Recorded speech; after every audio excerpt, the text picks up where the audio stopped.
Hello everyone. সকালবেলা ঘুম থেকে উঠেই সবার প্রথম কাজ হলো নিজের ওয়েটটা চেক করা। এরপর এক গ্লাস গরম জল খেয়ে নিজের কাজে লেগে পড়া। নিজের কাজ কোথায়? রান্নাঘরে। প্রথমেই ভাত বসিয়ে দেওয়া, তারপর বরের জন্য অফিসের টিফিন রান্না।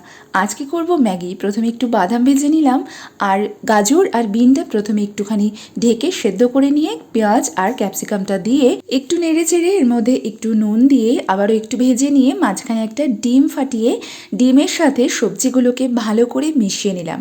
এরপর সবজিগুলোর সাথে সেদ্ধ করে রাখা নুডলসটা দিয়ে ভালো করে মিশিয়ে ম্যাগির মশলাটা দিয়ে দিলাম। নুডলস আর সবজিটাকে মশলার সাথে খুব ভালো করে মিশিয়ে নিলেই রেডি হয়ে গেল মশালা ম্যাগি। লাঞ্চের জন্য টিফিন বক্সটা গুছিয়ে দিলাম, আর ওইদিকে ও রেডি হয়ে ছেলেকে একটুখানি আদর করে বেরিয়ে পড়লো অফিসের জন্য।